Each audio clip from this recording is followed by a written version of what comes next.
আয় আল্লাহ, জীবনে গুনাহ করেছি, তোমার নাফরমানি করেছি, আজকের পর থেকে নিয়া যতদিন পর্যন্ত বেঁচে থাকবো এক ওয়াক্ত নামাজ আর জীবনে ছাড়বো না। আজকের পর থেকে নিয়া যতদিন দুনিয়াতে বাঁচবো আর কোনোদিন মিথ্যা কথা বলবো না। যদি তুমি তোমার ঈমান আর আমলে দুর্বল হও, ওরে বন্ধু, খাঁটি মুসলমান না হইয়া যদি কবরের বাসিন্দা হয়ে যাও, তাহলে কবর এমন ভাবে দুইটা সাইড দিয়ে চাপ দিবে রে ভাই, এমন চাপ দিবে যে দুই দিকের হাড়গুলো তোমার একে অন্যের ভিতরে ঢুকে যাবে। আমার বাড়ির ভাইরা, ওই কবরের মধ্যে এমন সাপ ঢুকায় দেওয়া হবে রে ভাই, যেই সাপ, এই বিষ এত মারাত্মক হবে, মুফাসসিরিন ইকরামগণ লেখেন ওই সাপ যদি দুনিয়ার ভিতরে একটা নিঃশ্বাস যদি ফালাইতে পারত, ওরে বন্ধু, তাহলে গোটা দুনিয়ার সমস্ত গাছপালাগুলি জ্বলে পড়ে ছারখার হয়ে যাইত। জীবনে আর কোনোদিন এই দুনিয়াতে আর কোনোদিন গাছপালা জন্ম নিত না, জমিন তার উর্বরতা ক্ষমতা চিরতরে হারায় ফেলত। আমার প্রাণের ভাইরা, আমার বন্ধুরা, ও মুমিন মুসলমান,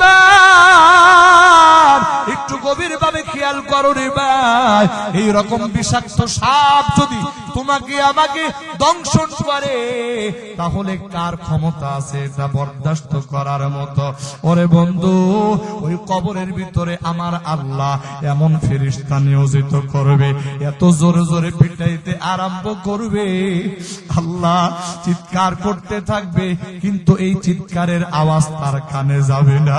তুমি যখন মায়ের খাইয়া তোমার ক্ষত বিক্ষত দেহ হয়ে যাবে, তখন ওই ফেরেশতা মায়ের বন্ধ করবে না, কারণ ওই ফেরেশতা চোখেও দেখবে না।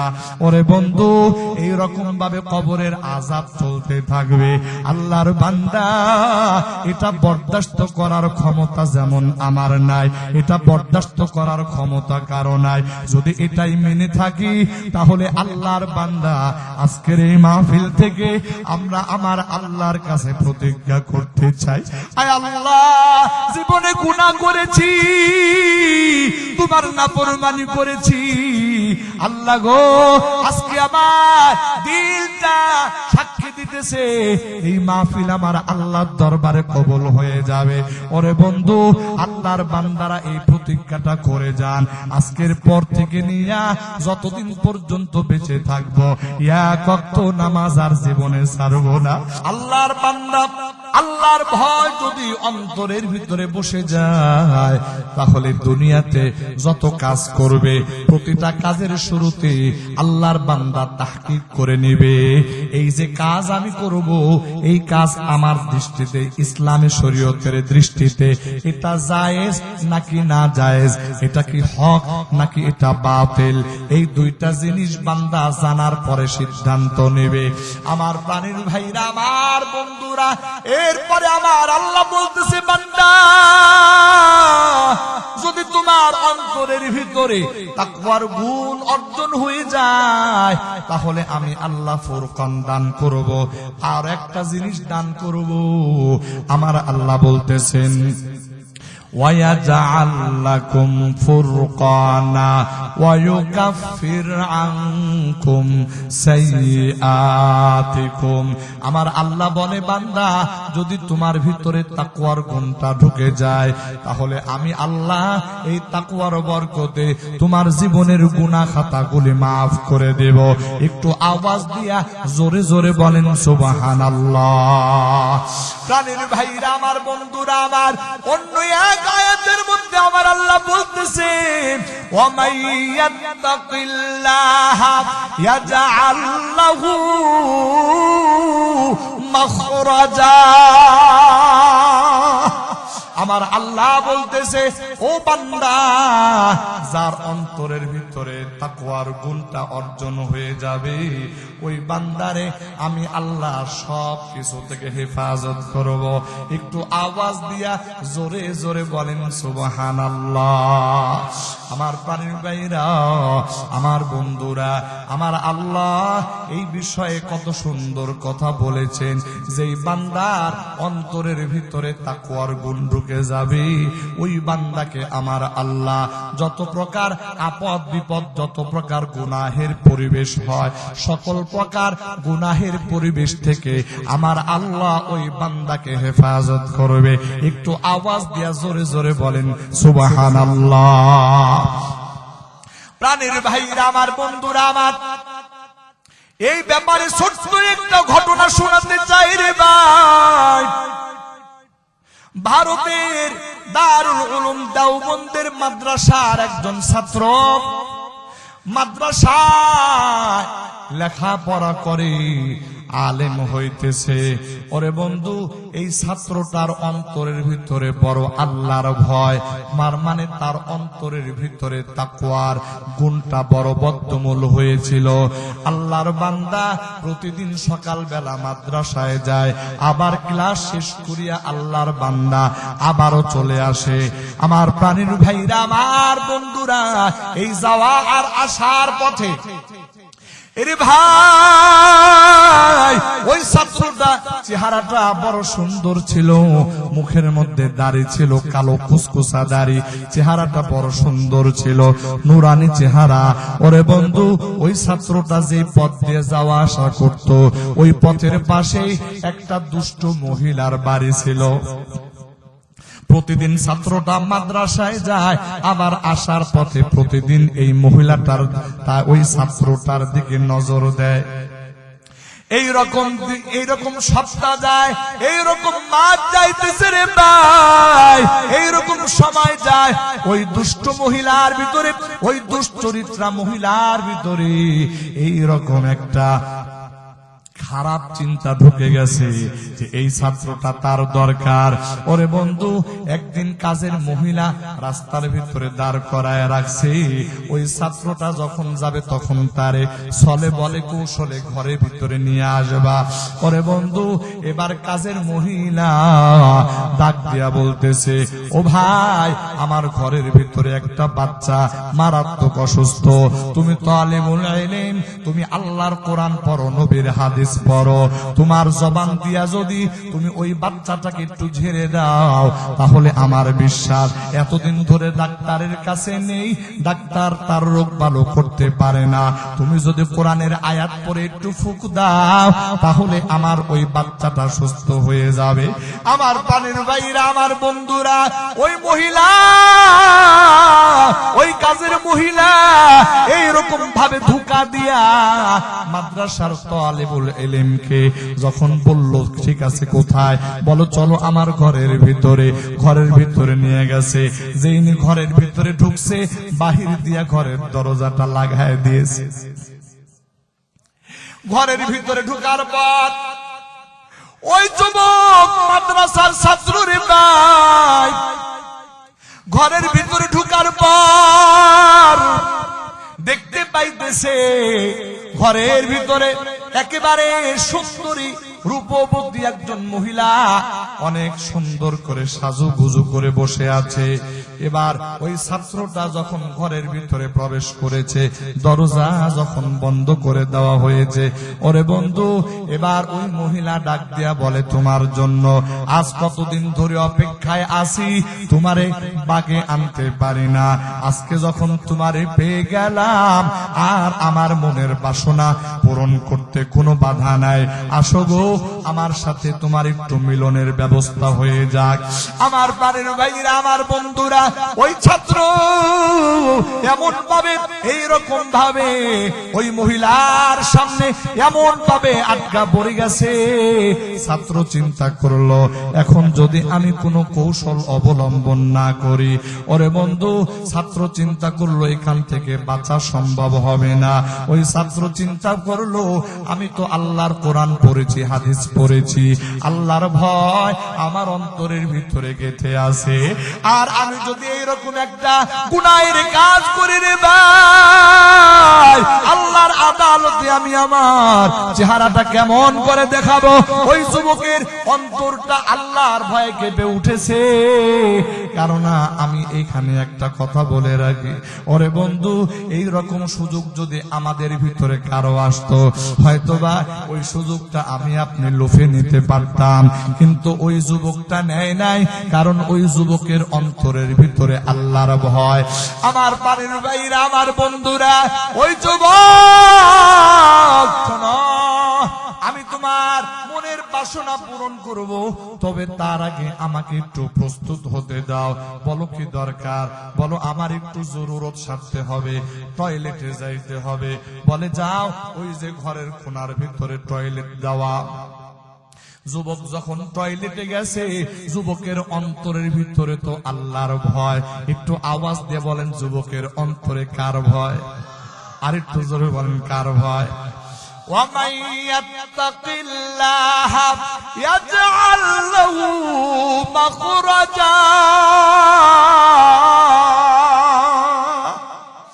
আমার আল্লাহ বলেন, হে বান্দা, যদি অন্তরের ভিতরে আল্লাহর ভয় থাকে রে বান্দা, তাহলে ওই বান্দা, আল্লাহ পাক ওই বান্দা যত বিপদের সম্মুখীন হোক না কেন, যত গুনাহের সম্মুখীন হোক না কেন, সব কিছু থেকে আমার আল্লাহ বাঁচাইতে পারেন। কথা বলেন ঠিক কিনা? যুবক টয়লেটে যাওয়ার পর চিন্তা পড়ে গেল, কি করা যায়, কি করা যায়। হঠাৎ করে তার মাথায় একটা বুদ্ধি আসলো। ওই বুদ্ধি অনুযায়ী যুবকটা ওই বাথরুম থেকে পায়খানা উঠাইয়া নিজের গায়ের ভিতরে মাখতেছে। শরীরের ভিতরে মাখে, গায়ের ভিতরে মাখতেছে। এই যুবক এই রকম গোটা শরীরের ভিতরে পায়খানা মাখিয়া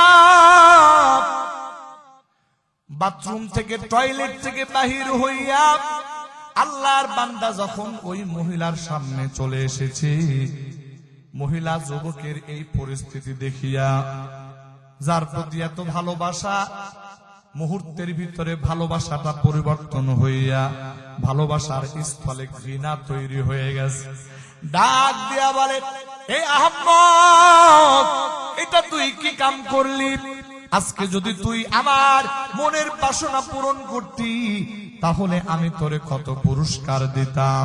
যুবক ডাক দিয়া বলে, তোমার মনের বাসনা পূরণ করে আমি যেই পুরস্কার পাবো, তার থেকে 1000 কোটি গুণ বড় পুরস্কার আমার আল্লাহর কাছে আছে।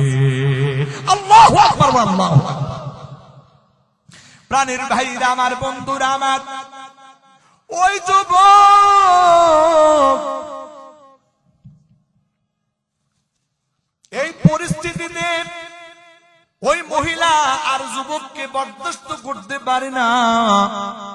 যুবক, মহিলা বলে, তাড়াতাড়ি আমার সামনে থেকে সরে যাও।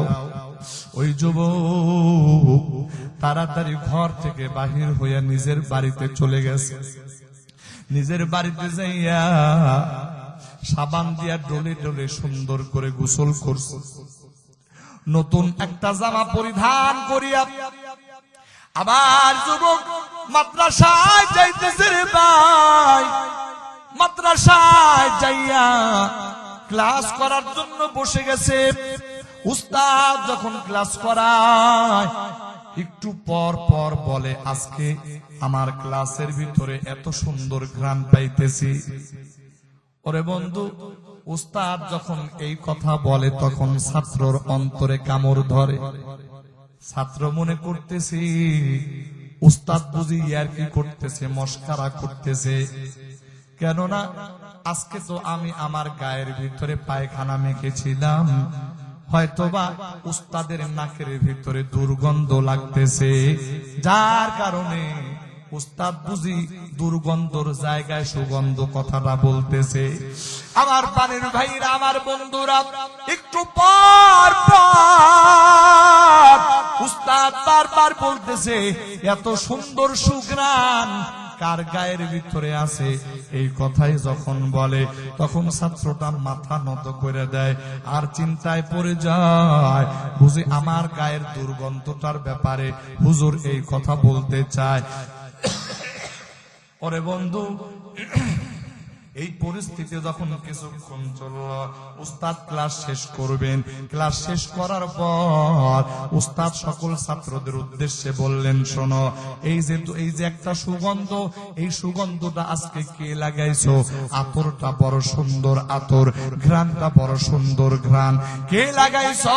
আরে ভাই, এই আতর কে লাগাইছো?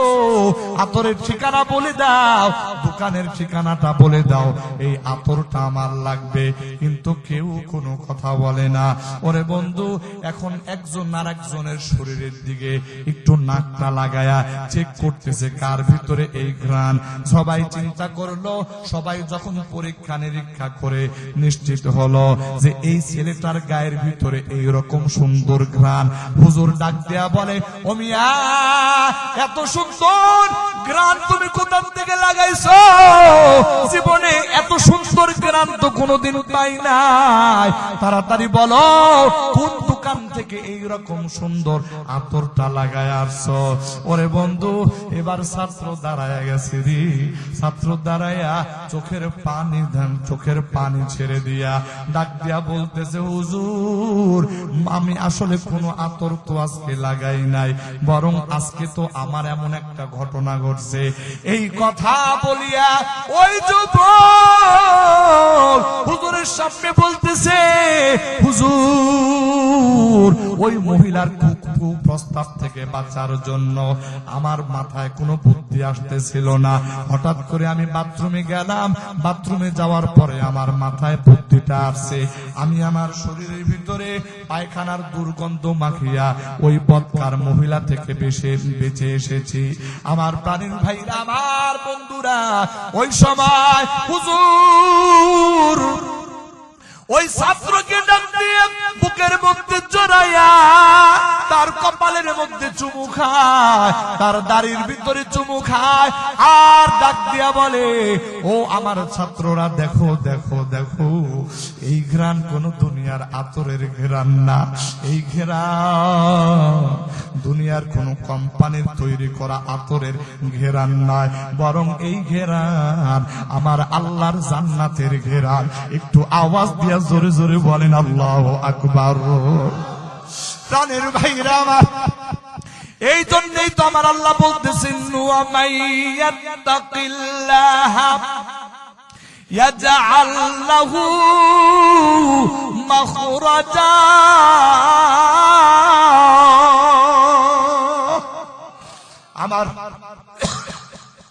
আমার আল্লাহ বলতেছে, আমি আল্লাহর তাকওয়া, মানে তাকওয়ার গুণ যেই বান্দার অন্তরের ভিতরে হাসিল হবে, আমি আল্লাহ ওই বান্দাকে এই রকম নাফরমানিমূলক কাজ থেকে, যত প্রকার বিপদ আপদ আছে সব কিছু থেকে হেফাজত যিনি করেন তিনি হলেন কে? জোরে বলেন। আমার প্রাণের ভাইরা, এই জন্য আমার আল্লাহ গোটা কুরআনে কারীমের মধ্যে কিছু আয়াত পর পরে বারবার শুধু তাকওয়ার কথা আলোচনা করেছেন। ওরে বান্দা, এই তাকওয়ার গুণটা আমার আপনার অন্তরের ভিতরে সাজানো দরকার। ওরে বন্ধু, এই তাকওয়ার গুণটা যদি আমার আপনার অন্তরে চলে আসে, আল্লাহর বান্দা জীবনে কোনোদিন আল্লাহর নাফরমানি করতে পারবে না, জীবনে কোনোদিন নামাজ ছাড়তে পারবে না, জীবনে কোনোদিন মিথ্যা কথা বলতে পারবে না, জীবনে কোনোদিন কোনো কবিরা গুনাহ করতে পারবে না। আমার প্রাণের ভাইরা, আমার বন্ধুরা, আল্লাহর গুণ, এই তাকওয়ার গুণ যদি আল্লাহর কোন বান্দার অন্তরের ভিতরে অর্জন হয়ে যায়, তাহলে ওই বান্দা কেমন করে গুনাহ পরিহার করে। ওরে বন্ধু, এই রকম হাজারো নজির উলামায়ে কেরাম আপনাদের সামনে বলে, আমিও আপনাদের সামনে একটা নজির স্থাপন করতে চাই। ওই সময়টা ছিল মুসলমানদের স্বর্ণযুগ। ওই সময় মুসলমানদের খলিফা ছিল হযরত ওমর ফারুক রাদিয়াল্লাহু তাআলা আনহু, যার সময় গোটা পৃথিবীতে ইসলামের বিজয় বেশি হয়েছে, যার সময় গোটা দুনিয়ার ভিতরে ইসলামের প্রচার বেশি হয়েছে। অর্ধজাহান যিনি একাই শাসন করেছেন, ওই খলিফার নাম হযরত ওমর ইবনুল খাত্তাব রাদিয়াল্লাহু তাআলা আনহু। আমার প্রাণের ভাইরা, আমার বন্ধুরা, হযরত উমরের যুগের একটা ছোট্ট ঘটনার ভাই, দুইজন মুসলমান মদিনা থেকে দূরে বসবাস করে। এই মুসলমান দুইজন, তাদের জমিনটা ছিল একেবারে পাশাপাশি জমিন। ওরে বন্ধু, এই পাশাপাশি জমিন হওয়ার কারণে এক সময় তাদের মধ্যে দ্বন্দ্ব হয়। একজন বলে, ও মিয়া তুমি আমার জমিনের ভিতরে তোমার আইল ঢুকায় দিয়েছো। আর একজন ডাক দেয়া বলে, মিয়া আমি তোমার জমিনের ভিতরে আমার আইলটা ঢুকাই নাই, বরং তুমি আমার জমিনের আরো 2 হাত জায়গা বাড়ায়া নিয়ে নিছো। আমার বাড়ির ভাইরা, আমার বন্ধুরা, ওই 2 মুসলমান তাদের ভিতরে এইরকম ঝগড়াঝাটি শুরু হয়ে গেছে। এক পর্যায়ে তাদের বুঝ আসছে, আরে বন্ধু আমরা শুধু শুধু আমাদের ভিতরে ঝগড়া বাঁধাইলাম, আমাদের ঝগড়া করার দরকার নাই। চলো মুসলমানদের খলিফা হযরত ওমরের দরবারে। এখন তো মুসলমানদের জন্য একটা সুশাসনের সময় চলতেছে। মুসলমানদের খলিফার দরবারে গেলে অবশ্যই আমরা একটা সুবিচার পেয়ে যাব। আমার বাড়ির ভাইরা, আমার বন্ধুরা, ওই 2জন মুসলমান মদিনার শহরতলিতে তারা বসবাস করে। তারা দূর থেকে মদিনাতে চলে আসছে, কিন্তু খলিফার বাসভবন পর্যন্ত আসছে খলিফার খোঁজ খবর নেওয়ার জন্য। খলিফার বাসভবন থেকে জানায় দেওয়া হলো খলিফাতুল মুসলিমিন ঘরের কাজে বাহিরে গেছেন। বলে আমরা অনেক দূর থেকে এসেছি, আমরা একটু খলিফার সঙ্গে সাক্ষাৎ করতে চাই। বলে আপনারা যদি খলিফার সঙ্গে সাক্ষাৎ করতে চান তাহলে এই রাস্তা দিয়ে সামনে যাবেন। সামনে যাওয়ার পরে দেখতে পাবেন একটা কুয়া, ওই কুয়া থেকে পানি উঠানোর জন্য খলিফা চলে গেছেন। আমার বাড়ির ভাইরা, আমার বন্ধুরা, ওই 2জন মুসলমান তারা একে অন্যের চেহারার দিকে তাকাইতেছে আর বলা বলি করতেছে, মুসলমানদের খলিফা তিনি পানি আনতেছে, এটা আবার কেমন কথা? আমার বন্ধুরা, এরপরেও 2জন মুসলমান তাদের জরুরত সারার জন্য হযরত ওমর ইবনুল খাত্তাবকে খোঁজার জন্য ওই পথে আগায় গেলেন। আগায়া যায় ওই কুয়ার পারে দেখতে পাইলেন একজন ব্যক্তি, তার মাথার ভিতরে পানির মশক। আমাদের দেশে বলে যে কি বলে এটা, কলস কলস কলস বলে না, কিন্তু ওই সময় চামড়া দিয়ে বানানো এই পানির মশক, এটাও এই কলসের মতো। ওই 2জন মুসলমান দেখতেছে একজন তার মাথার ভিতরে এই রকম পানির মশক নিয়ে সামনের দিকে আগায় আসতেছে। ওই 2জন মুসলমান জানে বর্তমানে মুসলমানদের খলিফা হযরত ওমর, কিন্তু তারা কোনোদিন হযরত ওমরের চেহারা দেখে নাই। ওরে বন্ধু, এবার ওই লোকটাকে দেখার পরে তাকে সালাম দিয়া বলতেছে, আমরা মুসলমানদের খলিফা ওমরের কাছে আসছি। বলে কি দরকার বলো? বলো আমরা খলিফাকে চাই। বলো আমি মুসলমানদের খলিফা হযরত ওমর। একটু আওয়াজ দিয়া জোরে জোরে বলেন সুবহানাল্লাহ। ওই 2জন আশ্চর্য হয়ে গেছে। ওই সময় দুনিয়ার ভিতরে সুপার পাওয়ার ছিল পারস্য, সুপার পাওয়ার ছিল রোম সম্রাট, রাজা বাদশাহ। তাদের দরবারে যারা মন্ত্রী অথবা সরকারি উচ্চ পদস্থ কর্মকর্তা যারা, তাদের জীবন যাপনটা এত উন্নততর ছিল, এত উন্নততর ছিল। তারা যখন কোথাও যাইতো তাদের আগে পিছনে কত লোক তাদেরকে এইরকম পাহারা দিয়ে নিয়ে যাইতো। আমার প্রাণীর ভাইরা, ওই 2জন মুসলমান যখন দেখলো খলিফাতুল মুসলিমিন হযরত ওমর নিজের মাথার ভিতরে পানির কলসিটা নিয়া, আমার প্রাণের ভাইরা, ওই 2জন মুসলমান বড় আশ্চর্যান্বিত হয়ে গেল। আল্লাহু আকবার বলেন। এবার মুসলমানদের খলিফা হযরত ওমর রাদিয়াল্লাহু তাআলা আনহু ডাক দিয়া বললেন, ও মিয়া, কি কথা বলার জন্য তোমরা আমার কাছে এসেছো? যখন তাদেরকে বলা হলো তখন তারা আবার বাস্তবতায় ফিরে আসলো, বলল হুজুর আমাদের ভিতরে একটা ঝামেলা হয়েছে, এই ব্যাপারে আপনার সঙ্গে একটু কথা বলা দরকার, যদি একটা জায়গায় একটু বসতেন তাহলে আমাদের জন্য কথা বলতে সুবিধা হইতো। এই কথা বলার সাথে সাথে হযরত উমর রাদিয়াল্লাহু তাআলা আনহু এক জায়গায় যেখানে দাঁড়ায়া ছিলেন পাশেই একটু সরে গিয়া বসে পড়লেন। এমন ভাবে বসলেন নামাজের শুরুতে তিনি বসে গেলেন। নামাজের শুরুতে বসার পরে আমার পানির ভাইরা, আমার বন্ধুরা, মাথা থেকে মাথা থেকে ওই যে পানির কলসটা, পানির মশক, এই পানির মশকটা তিনি তার কোলের ভিতরে নামায় রাখলেন। ওরে বন্ধু, ওই মুসলমান ডাক দিয়া বলে, ও খলিফাতুল মুসলিমিন, এইভাবে আপনি বসবেন, আপনার জন্য কষ্ট হবে, এই পানির মশকটা মেহেরবানি করে একটু মাটিতে নামায়া রাখেন। আমার পানির ভাইরা, আমার বন্ধুরা, এই কথা যখন বলেছে খলিফাতুল মুসলিমিন ডাক দিয়া বলতেছে, ও মিয়া তোমাদের কি কথা, তাড়াতাড়ি বলো, আমার সময় কম।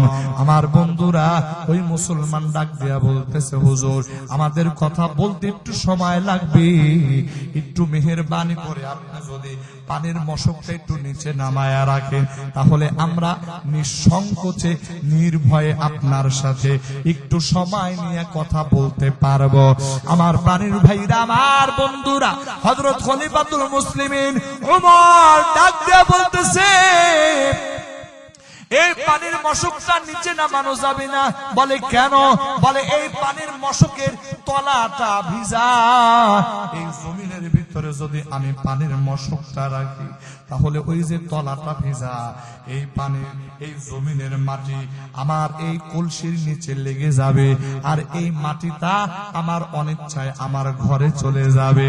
আমার আল্লাহর আদালত যেদিন কায়েম হবে, ওই দিন যদি আমার আল্লাহ আমারে জিজ্ঞেস করে, ও মুসলমানদের খলিফা উমর, তোমার খেলাফত আমলে তোমার ক্ষমতা ছিল, এই জন্য তুমি অন্যের জমিনের মাটি নিয়ে তুমি তোমার ঘরের মধ্যে রাখছিলা, ও খলিফা উমর, আজ তো ইনসাফ কায়েম করা হয়েছে, আমি আল্লাহর আদালতে ওই মাটির জবাব তোমাকে দিতে হবে। আল্লাহু আকবার। ও মুসলমানদের খলিফা হযরত উমর ডাক দিয়া বলতেছে, শোনো, আমার আল্লাহ যদি ওই দিন আমার এই কলসির তলার ভিতরে যে মাটি যখন লেগে আছে, এই মাটির ব্যাপারে আমার আল্লাহ যদি সেদিন আমাকে জিজ্ঞেস করে, তাহলে আল্লাহর আদালতে আমি দাঁড়ায় কিভাবে জবাব দেব? এই জবাব দেওয়ার মতো ক্ষমতা আমি উমরের নাই। আল্লাহু আকবার, আল্লাহু আকবার। চিন্তা করে দেখেন কি পরিমাণ আল্লাহর ভয় তাদের অন্তরে ছিল, অথচ উমর তো সেই উমর। মাজান আয়েশা বলে, উমরের ব্যাপারে আমি রাসূলকে জিজ্ঞেস করেছিলাম, ও পয়গম্বর, এই যে আকাশে যত তারকা দেখা যায়, এই তারকারাজি যেগুলো দুনিয়াতে কেউ গণনা করে শেষ করতে পারে না, আপনার সাহাবীদের ভিতরে কি এমন কেউ আছে নাকি যার নেক আমলের সংখ্যা এই আসমানের তারকারাজি থেকেও বেশি? আল্লাহু আকবার। আল্লাহ নবী বলেন, হ্যাঁ, আমার সাহাবীদের ভিতরে একজন এমন আছে যার নেক আমলের সংখ্যা আকাশের তারকারাজির থেকেও বেশি, ফেরেশতারা পর্যন্ত যার নেক আমল গণনা করে শেষ করতে পারবে না। একটু আওয়াজ দিবেন আল্লাহু আকবার, আরো জোরে আওয়াজ দিবেন আল্লাহু আকবার। এই ছিল হযরত ওমর।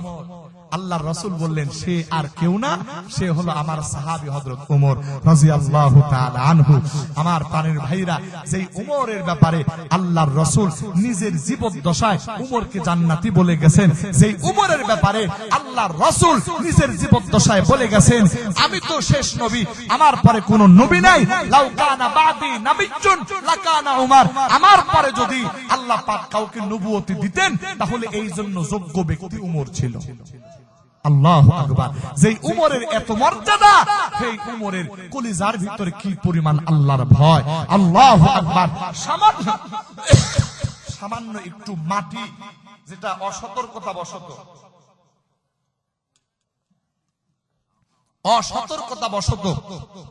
যদি এই পানির কলসির সাথে লেগে যাবে, এই সামান্য মাটির বিচার দুনিয়াতে কেউ দিবেও না, কেউ করবেও না, কিন্তু এই সামান্য মাটি তার কলসির সাথে লেগে যাবে, এটাই সে কত চিন্তিত ছিল।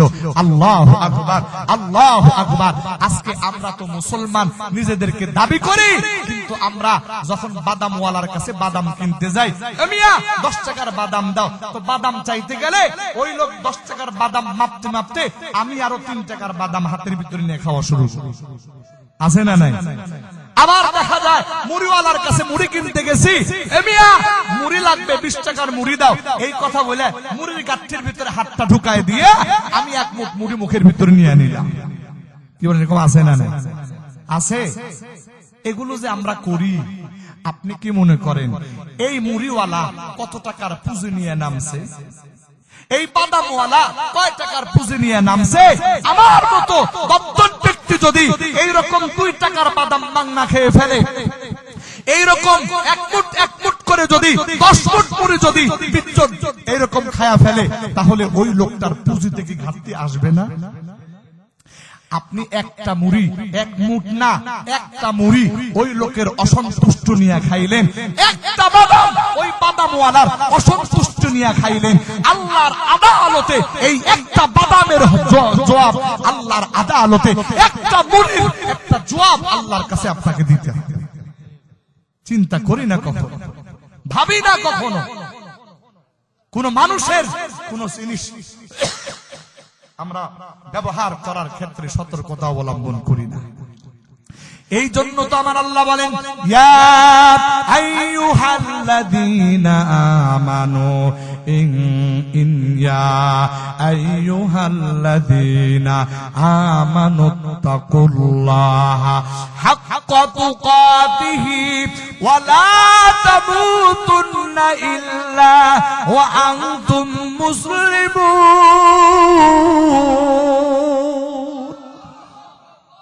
আমার আল্লাহ বলে, ও ইমানদারগণ, তোমরা আল্লাহকে ভয় করো যেমন তাকে ভয় করা উচিত। ওরে বন্ধু, এই রকম তাকওয়ার গুণ আল্লাহ যাকে দান করবে, যার অন্তরের ভিতরে এই রকম তাকওয়ার গুণ ঢুকে যাবে, ওই বান্দা কোনোদিন কোনো বাদামওয়ালার কাছ থেকে একটা বাদামও না বলে খাইতে পারবে না। ওই বান্দা জীবনে মুড়িওয়ালার কাছ থেকে এক মুঠ মুড়ি খাইতে পারবে না। কেননা আল্লাহর বান্দার অন্তরের ভিতরে তো ভয় আছে। আল্লাহর আদালতে দাঁড়ায়া এটার জবাব আমার পক্ষে কোশ্চিন কালেও দেওয়া সম্ভব হবে না। প্রাণের ভাইরা আমার, হযরত ওমর ওই 2 জন মুসলমানকে যখন ডাক দিয়ে বলতেছে, আমার পানির কলসের তলাটা ভিজা, এই ভিজা কলসের ভিতরে যদি মাটি লাগিয়া এই মাটি যদি আমার বাড়ি পর্যন্ত চলে যায়, আর আমার আল্লাহর আদালতে যদি এই বিষয়টা জিজ্ঞাসা করা হয়, তাহলে আমি আল্লাহর আদালতে জবাবটা কিভাবে দেব? ওরে বন্ধু, এই কথা যখন খলিফাতুল মুসলিমিন হযরত ওমর বলে দিছি, ওই 2 জন মুসলমান হযরত ওমরকে সালাম দিয়া বলতেছে, আসসালামু আলাইকুম হুজুর গো, আমরা আমাদের বাড়িতে ফিরে যাই। হযরত ওমর ডাক দিয়া বলে, ও মিয়া, তোমরা না একটু আগে বললা অনেক জরুরি কথা বলার জন্য আসছো, এখন আবার কোনো কথা না বলেই তোমরা চলে যাইতেছো, ব্যাপারটা কি, ঘটনাটা কি, কিছুই তো বুঝলাম না। এবার ওই 2 জন মুসলমান ডাক দিয়া বলতেছে, ও খলিফাতুল মুসলিমিন, আসলে আমরা আপনার কাছে এসেছিলাম, আমাদের 2 জনের জমিন একেবারে পাশাপাশি, জমিনের আইলটাও মাঝখান দিয়া। আমাদের ভিতরে একজন দাবি করে যে তার জমিনের ভিতরে আমি 2 হাত বাড়ায় নিয়েছি, আবার সে বলতেছে, না, আমি তো তোমার জমিনের ভিতরে 2 হাত ঢুকি নাই, বরং উল্টা তুমি আমার জমিনের দিকে আইলটা একটু ঠেলা মাইরা ঢুকায় দিছ। আমার পানির ভাইরা, ওই 2 জন মুসলমান বলতেছে, ও খলিফাতুল মুসলিমিন, আপনি যখন এই সামান্য মাটির হিসাব করতেছেন যে এই মাটি আপনার কলসির তলার ভিতরে লেগে থাকা, এই মাটি সম্পর্কে যদি আল্লাহ জিজ্ঞেস করে আপনি কি জবাব দেবেন? ও খলিফাতুল মুসলিমিন, এখান থেকে আমাদের মীমাংসা হয়ে গেছে। আমরা সিদ্ধান্ত নিয়েছি আমার জমিন থেকে 2 হাত মাটি যদি যায়ও যাক, কিন্তু আল্লাহর আদালতে আমরা কেউ এই রকম দায়ী হতে চাই না। একটু আওয়াজ দিয়া জোরে জোরে বলেন সুবহানাল্লাহ। প্রাণের ভাইরা আমার, বন্ধুরা আমার, এই জন্যই তো আমার আল্লাহ পবিত্র কোরআনের বিভিন্ন আয়াতে বারবার বান্দাকে বলতেছে, বান্দা এই তাকওয়ার গুণটা ভিতরে ঢুকায়া নাও। ওরে বন্ধু, আজকে আমার দেশে পুলিশ আছে, আমার দেশে বিডিআর আছে, আমার দেশে সেনাবাহিনী আছে, অপরাধ দমন কমিশন আছে না নাই? কথা বলেন আছে না নাই? কিন্তু অপরাধ তো কমে না, কমতেছে, অপরাধ কমে না। আরে ভাই, এইরকম ভাবে কিয়ামত পর্যন্ত যদি ব্যবস্থা করা যায়, আইন শৃঙ্খলা বাহিনী দিয়া দেশের মানুষের চরিত্র ঠিক করা লাগবে, আল্লাহর কসম এটা হবে না। পুলিশের সামনে যতক্ষণ থাকবো ততক্ষণ অপরাধ হবে না, কিন্তু যখন পুলিশ থাকবে না তখন তো আবার অপরাধ হবে। কথা বলেন ঠিক কিনা? ওরে বন্ধু, আল্লাহর বান্দা একটু গভীর ভাবে কথাগুলো শুনুন। এই জন্য আমার আল্লাহ বলতেছে, বান্দা পুলিশের ভয় এটা কোনো ভয় না, র্যাবের ভয় এটা কোনো ভয় না, সেনাবাহিনীর ভয় এটা কোনো ভয় না, বরং প্রকৃত অর্থে আল্লাহর ভয় এটাই হলো প্রকৃত ভয়। এই ভয় যদি আল্লাহর কোন বান্দার অন্তরের ভিতরে থাকে, তাহলে ওই বান্দা রাতের অন্ধকারে কোনদিন ওই বান্দা গুনাহ করতে পারবে না। এই বান্দা চিন্তা করবে দুনিয়ার প্রশাসন ঘুমায় থাকবে, শুধুমাত্র বোঝানোর জন্য বলবো আমার বন্ধুরা, রাতের গভীর অন্ধকার রাত, একেবারে তাহাজ্জুদের সময়, এমন একটা সময় একটা ঘরের ভিতরে মা এবং মেয়ে দুইজন কথা বলতেছে। গরুর দুধ দহন করিয়া ঘরের ভিতরে আনা হয়েছে। মা বলতেছে, এই যে গরুর দুধ দহন করা হলো, আজকে তো তুলনামূলক দুধ কম দেখা যাইতেছে, তাহলে পরিমাণে একটু বাড়ানোর জন্য পানি মিশায়া দাও। মেয়েকে এই কথা মা বলতেছে।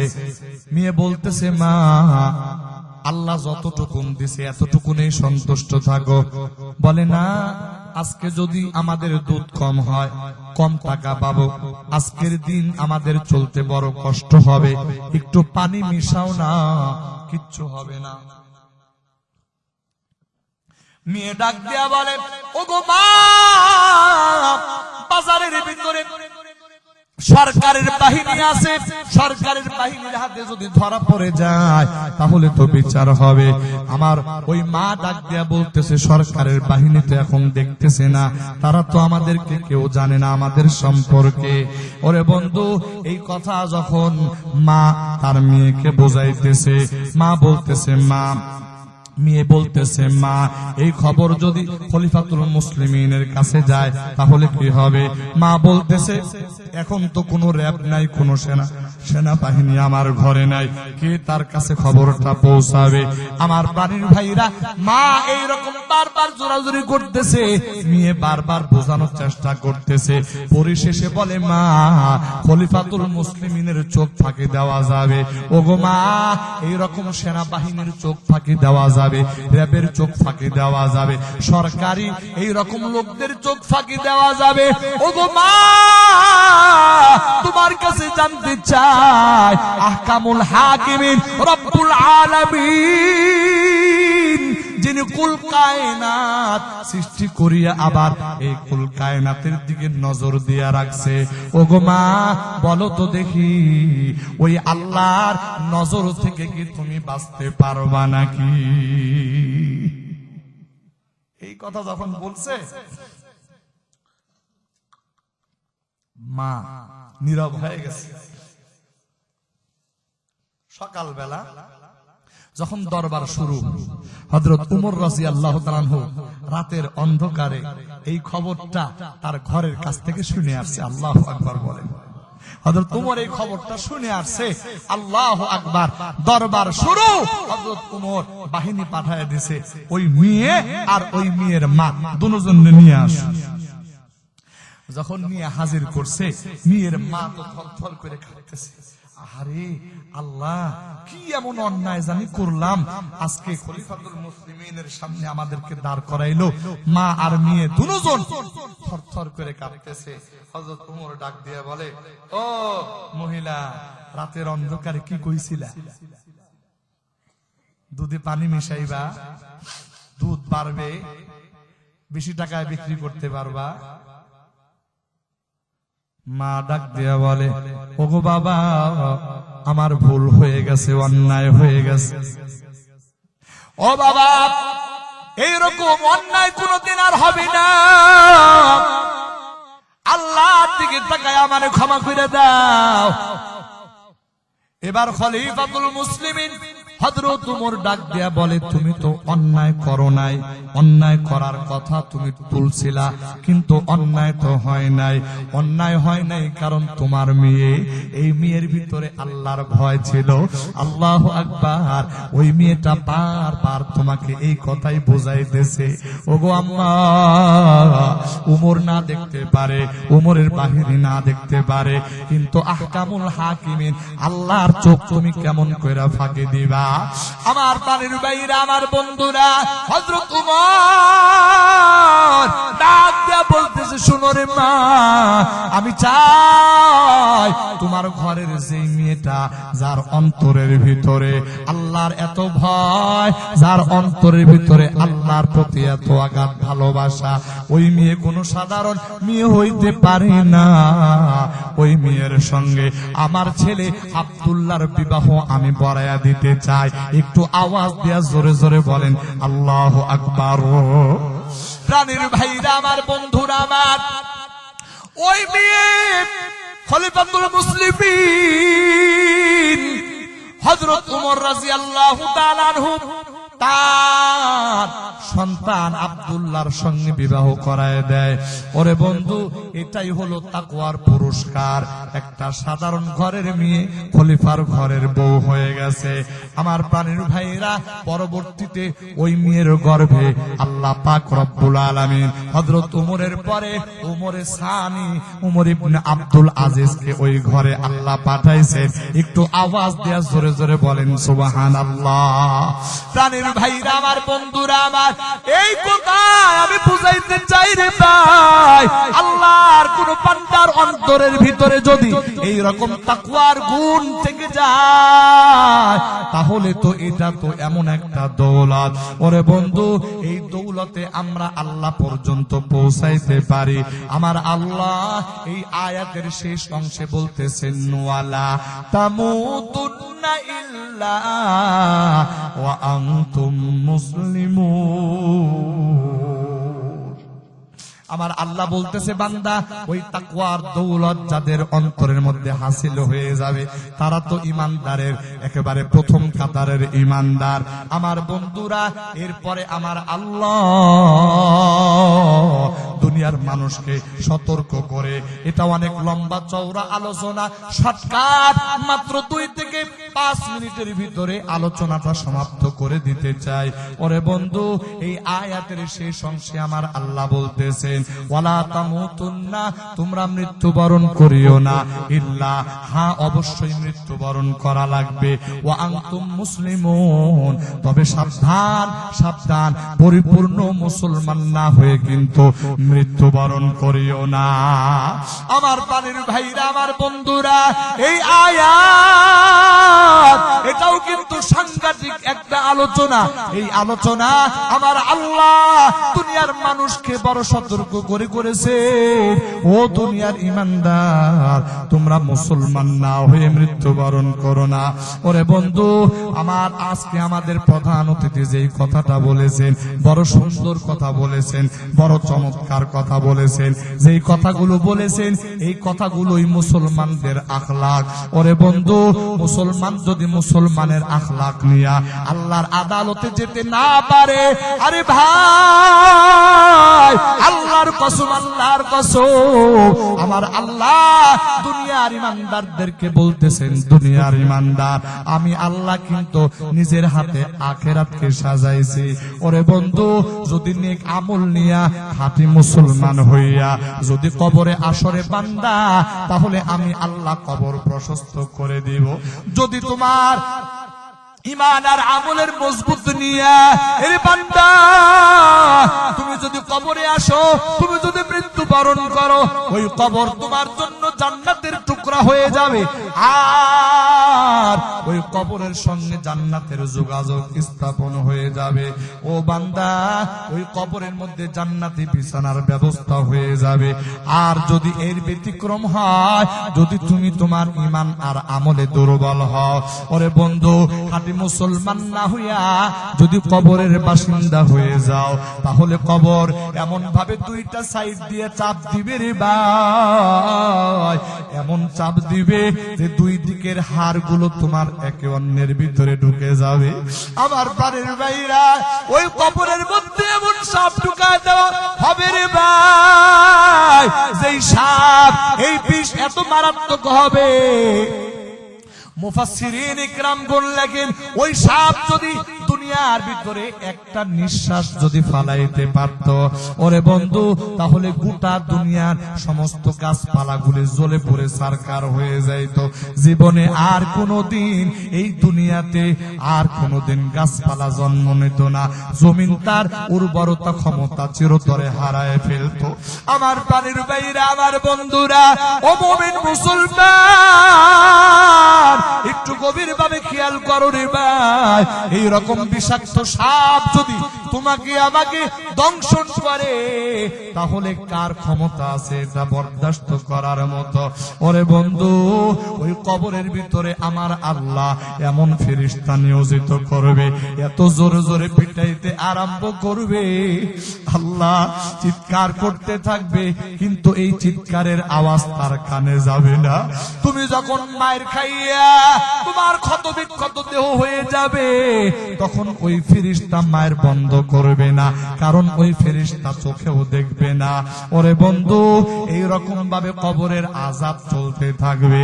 আল্লাহর বান্দা, এটা বরদাস্ত করার ক্ষমতা যেমন আমার নাই, এটা বরদাস্ত করার ক্ষমতা কারো নাই।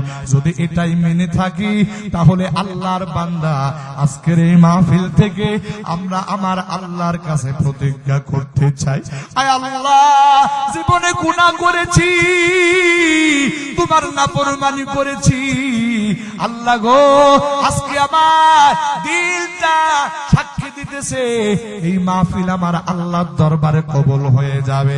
ওরে বন্ধু, আল্লাহর বান্দারা এই প্রতিজ্ঞাটা করে যান, আজকের পর থেকে নিয়া যতদিন পর্যন্ত বেঁচে থাকবো, এক ওয়াক্ত নামাজ আর জীবনে ছাড়বো না।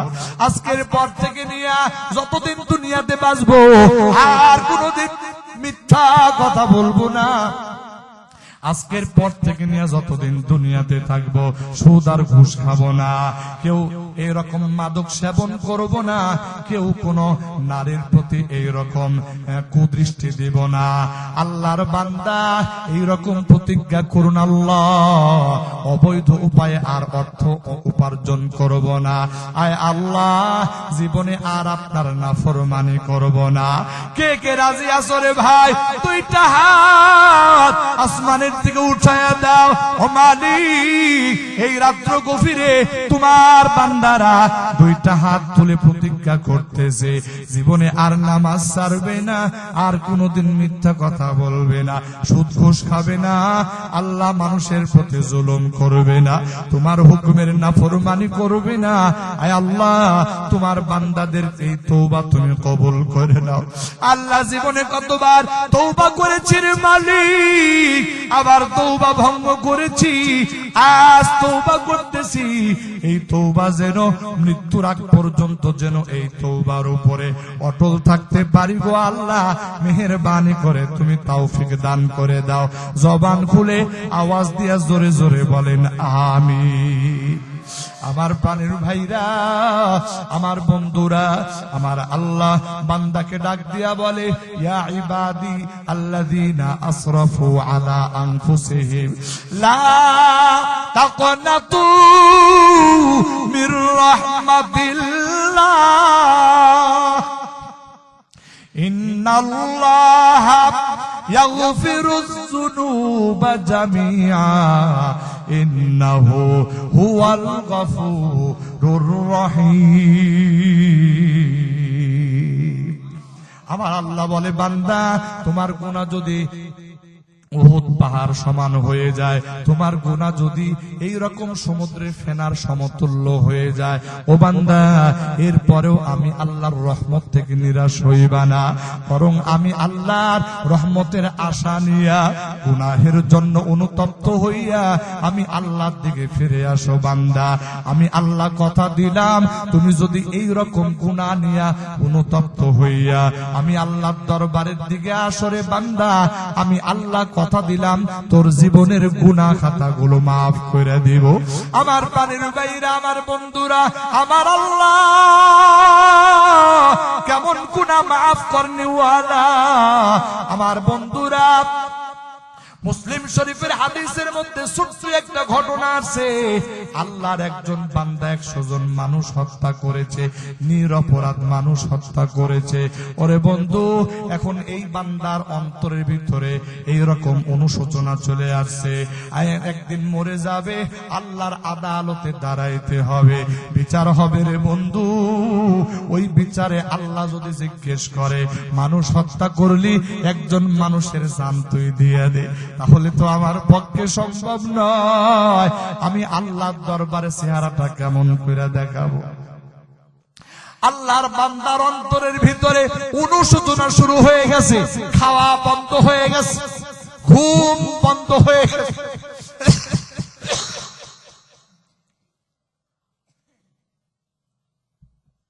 খাওয়া ঘুম বন্ধ হয়ে গেছে। আল্লাহর বান্দা পাগলের মতো ছুটতেছে, কোথায় যাবে? চলতে চলতে একদিন আল্লাহর একজন নেককার বান্দার সাথে সাক্ষাৎ। ওগো ভাই, তোমারে তো দেখে বড় নেককার মানুষ মনে হয়, বলো তো দেখি, আমি তো অনেক বড় আসামি, গুনাহগার, আমার আল্লাহ আমারে বুঝি ক্ষমা করবে কিনা? বলে ভাই, তুমি কি এমন গুনাহ করছো যে গুনার কারণে তোমার অন্তরের ভিতরে এত ভয় জেগেছে? আল্লাহর বান্দা বলে, রে ভাই, আমি তো 100 জন মানুষ হত্যা করেছি। হ্যাঁ, তুমি অনেক বড় গুনাহ করেছো, অনেক বড় কবিরা গুনাহ করেছো, এই জন্য আল্লাহর কাছে তোমার মাপ পাওয়ার রাস্তা নাই এটা বলা যাবে না, অবশ্যই আছে। কেননা বান্দার গুনাহ যত বড়ই হোক না কেন, আমার আল্লাহ তার রহমতের দরিয়া আরো বিশাল। তুমি ক্ষমা পাইতে চাও, তাহলে আজকে এখন এই মুহূর্তে যেই এলাকা থেকে তুমি গুনাহ করেছো, এই এলাকা ছেড়ে দিবা। একটা এলাকার নাম বলছে, ওই এলাকায় যাইবা। ওই এলাকায় নেককার মানুষ আছে, সকাল সন্ধ্যা তারা আল্লাহর ইবাদত করে। তাদের কাছে যাইয়া তাদের মতো করে ইবাদত বন্দেগী করবা। আর গুনাহ করছো, এই গুনার জন্য কান্নাকাটি করবা। আমার দৃঢ় বিশ্বাস, আমার আল্লাহ তোমার গুনাহ খাতা মাফ করে দিবে। আমার প্রাণের ভাইরা, আমার বন্ধুরা, এই কথা শুনতে আল্লাহর বান্দার দেরি হয়েছে। আল্লাহর বান্দা আর দেরি করে না, আপন মা, আপন বাবা, আপন ঘর সবকিছু ছেড়ে দিয়া, মাতৃভূমি ছেড়ে দিয়া আল্লাহর বান্দা মাফ পাওয়ার জন্য নিজ এলাকা ছাড়িয়া নেক বান্দাদের এলাকার দিকে যখন রওনা দিয়েছে, মাত্র কিছু দূর গেছে, আমার আল্লাহর কুদরতের খেলা বোঝা বড় দায়। মালাকুল মউত আজরাইল চলে আসছে। মালাকুল মউত যখন জান কবজ করে নিছে, আমার প্রাণের ভাইরা দুই দল ফেরেশতা আসছে, নেক বান্দাদের রূহ বহনকারী ফেরেশতা, আবার বদকার বান্দাদের রূহ বহনকারী ফেরেশতা। দুই দল ফেরেশতা চলে আসছে, ওই বান্দা রূহটা নিয়ে টানাটানি করতেছে। আমার আল্লাহ বলে, ও ফেরেশতারা, এর রূহ নিয়ে টানাটানি করার দরকার নাই, আমি আল্লাহ তোমাদের ভিতরে একটা মীমাংসা করে দেয়। বলে, আর জমিনটা মাপো, নেক বান্দাদের এলাকার থেকে বেশি গেছে নাকি কম আগাইছে? যদি বেশি আগায়া থাকে তাহলে নেক বান্দাদের রূহ বহনকারী ফেরেশতার হাতে দিয়ে দিবা, আর যদি কম আগায়া থাকে তাহলে বদকার বান্দাদের হাতে, এই বদকার বান্দাদের রূহ বহনকারী ফেরেশতাদের হাতে এটা তুলে দিবা। ওরে বন্ধু, আল্লাহর বান্দা, আমার আল্লাহর কুদরত দেখেন, আমার আল্লাহর মায়া দেখেন। এই বান্দা এখনো তওবা করে না,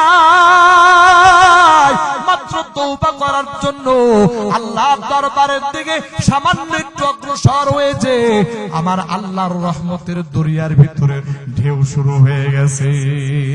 আল্লাহু আকবার, আল্লাহু আকবার। আমার আল্লাহর রহমতের দরিয়ায় ঢেউ শুরু হয়ে গেছে। আমার আল্লাহ ওই বান্দারে ক্ষমা করে দেওয়ার জন্য ওই যে জমিনের দিকে আগাইতেছে, ওই জমিনটাকে আমার আল্লাহ ছোট বানায়া দিয়া ওই বান্দাকে আমার আল্লাহ নেককার বান্দাদের এলাকার দিকে বেশি পরিমাণ আগায়া দিয়া নেক বান্দাদের রূহ বহনকারী ফেরেশতার হাতে ওই বান্দার রূহটা আমার আল্লাহ উঠায় দেওয়ার ফায়সালা করেছেন। একটু আওয়াজ দিয়া জোরে জোরে বলেন সুবহানাল্লাহ।